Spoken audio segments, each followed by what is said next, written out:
I'm a flower girl. My name's Ilya. Umattend kami sa wedding ng co-teacher ko before. This was also Sophie's first time na maging flower girl and she did a great job talaga, nakaka-proud. I had to go with her lang kasi her dress was too long. She needed help holding the other side bilang hawak niya kasi yung flower basket sa kabilang hand niya. Bahay kasi, ang practice namin is dalawang kamay niya nakahawak sa gown niya. Ganda. Ay, sus. Ang galing naman ng baby. Yeah. Make sure it's like this, ha? There. Not too high, ha? Kasi kung the will show. Like that lang. There. Galing naman, baby.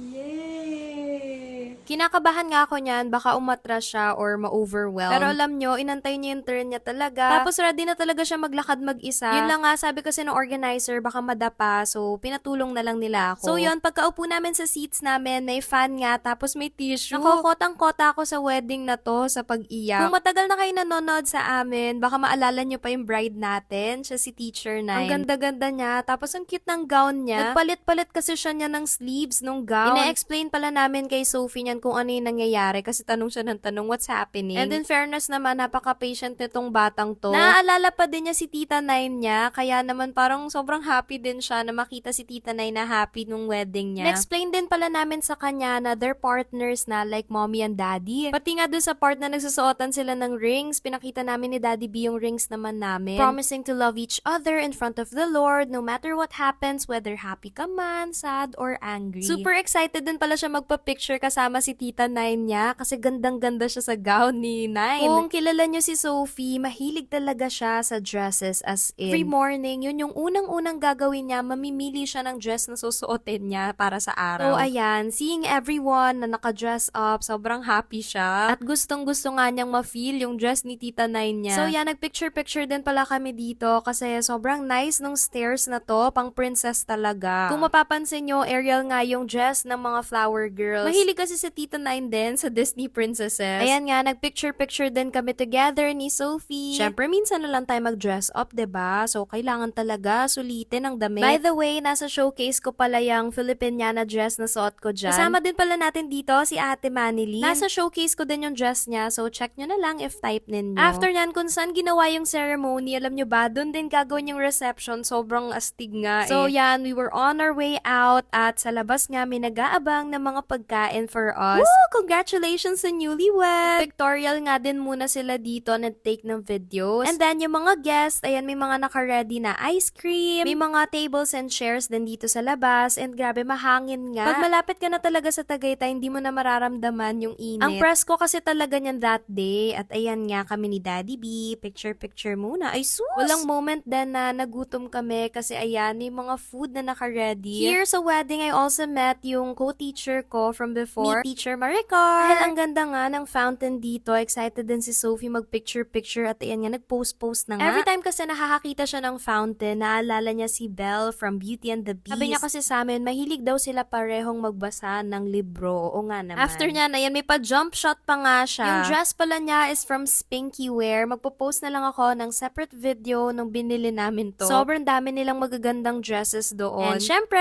family picture muna. After a while, hindi na nga namin halos napansin yung oras. We were allowed to go inside na. By the way, ang gagaling ng mga organizers nila and follower din pala natin sila. Very chill and napaka-smooth lang din talaga nung wedding. Here's Shobe, yung sister ng bride. O, diba? Pa-Kark. Wag kayo dyan. Tabi, char. When it was time for the bride and groom to come out, ayun dun nga sila nanggaling sa taas, tapos bababa sila dun sa napakagandang stairs. Para talagang king and queen, ang ganda-ganda. By the way, this place is called Antigua de la Cumbre. It's a Spanish-inspired place. Nakita nyo naman kanina, ang ganda ng structures. Meron din silang malaking garden, though hindi na namin siya na-explore. So, ito na pala yung dance with the father. Grabe yung iyak ko dyan, just me. While the program is happening, nagsaserve na pala sila ng food. So, itong salad. Kumakain nga si Sophie, amazing. And then, lumabas pala kami saglit ni Daddy B kasi hindi kami nakagawa nung may phone, tapos may message ka sa bride and groom. So, it's called the audio guest book. And, ayan, tinry nga namin ni Daddy B. Nakikita ko na din to actually sa TikTok and nakaka Nakakatuwa pala, no? At least alam niyo yun, kung gusto nila mag-reminisce, 'di ba? Pwede nilang pakinggan anytime in the future. Yung message ko pala dyan, kinantahan ko sila. Ay sus! Napaka-sweet din pala kasi may sticker book pang binigay si Nine. Pagbalik namin, it was time for us to take a picture with Tita Nine and Tito Manny. Gustong-gusto na nga i-hug ni Sophie si Tita Nine, i-congratulate daw. After that, it was time to eat and guys, ang sarap pala ng food nila dito. I'm not sure kung may sariling caterer ba dito sa Antigua de la Cumbre. Pero yun, masarap yung food din talaga nila. Tapos may lechon. Ay, napakabilis ng oras when you're having fun. So, ayan, may after party nga at ready na nga tong pumarty si Little Donya. Bigla din pala lumapit sa amin yung host ng wedding. Ang galing niya guys, very smooth lang yung flow. At ayan, nag-hello siya sa amin. Pinapanood daw niya yung mga videos namin. So, hello po sa inyo. It was nice meeting you. Tapos, ayan, yung mga organizer nga, nakakatuwa. Ang galing niyo po, grabe, nakakatuwa. Pagkatapos yan, ayan, at pumarty-party na nga to si Sophie. Bet na bet sumayaw, Diyos mio. Magta 10 o'clock na yan, guys, or 10 o'clock na ba yan? Hindi pa yan nag-nap the whole day, tas ang aga niya nagising. Excited din kasi siya umattend nung wedding. Pero alam niya, napakabait talaga niya kasi she's been very patient all throughout the program, the whole wedding. So again, we want to congratulate lang the newlywed. Thank you so much for inviting us and trusting Sophie na kaya niyang gampanan yung pagiging flower girl. Love, love!